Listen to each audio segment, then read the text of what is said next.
Hi, and thank you for joining me on my follow-up video on Luis and his rare illness, Nascimento X, intellectual disability, and epilepsy.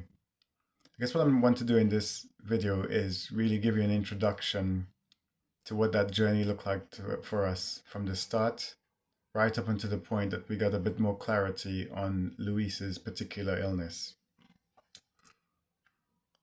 So the best place is to start where we were.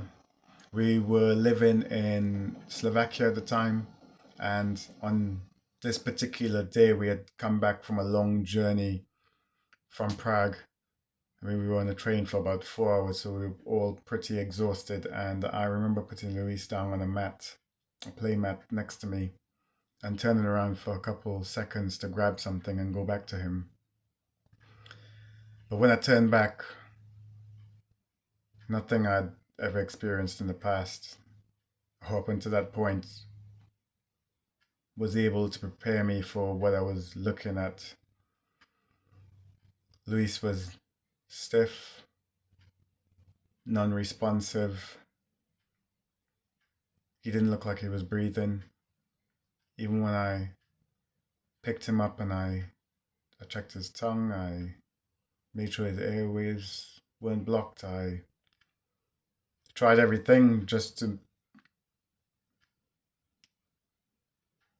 get some clarity in my head and not make sure it wasn't what I was thinking. I was thinking he was dying, is really what I thought was happening.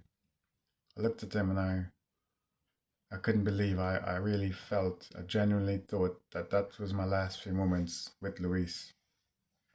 And amongst all that panic, I managed to call Christina and my wife and ask her to get an ambulance. They were able to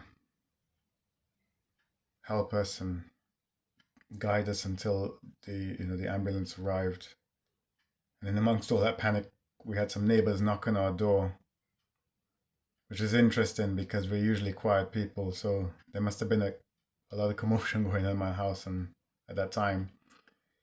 But anyway, I remember them taking us to the hospital, um, and they ran some tests on him, including EEGs,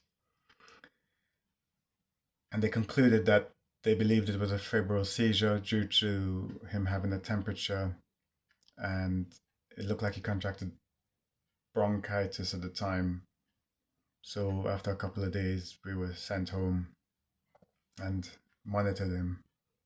But what happened was over the next couple of months, he still had regular seizures. So they recommended a form of sodium valproate for him just to reduce the chance of seizures. And we were obviously giving this to him. And as his seizures persisted, they recommended Keppra. Now, for us, Keppra didn't work well with Luis. In fact, it made him more lethargic, what my wife describes it as a dolly. It was really non-responsive, really floppy. Wanted to sleep all the time, and it just didn't work for him. So we just went back to the form of sodium valproate. Now we continue to have more scans, including an MRI scan, and each time there was nothing alarming or to suggest something was out of the ordinary. We tried it with him sleeping, we tried it with him awake. Christine and I started thinking, well, maybe he doesn't need this sodium valproate, and maybe this will pass at some point. You can imagine we were doing lots of digging, lots of reading, and we were trying to find answers and trying to find one that would say that everything was okay with our son. So we approached our consultant and asked if we can come off the medication. She wasn't very happy, but in the end, it was our decision. But she asked if we could go ahead and have a genetic test first and then make a decision if to remove him from the medicine. We agreed. It was the right thing to do. But we were also pretty lucky that they were able to kind of, in a way, fast track it and get it done for us, because I know, or I've read a lot of stories and I've heard from others that I've met that can take some time to get the testing done, and also some have the test done and they don't still don't have a very clear answer on what particular thing they're dealing with when it comes to their family member. So from that perspective, we were pretty pleased. Um, I remember actually during our consultations, it was suggested that Luis had Dravet syndrome, and that came about from monitoring his behavior to his features.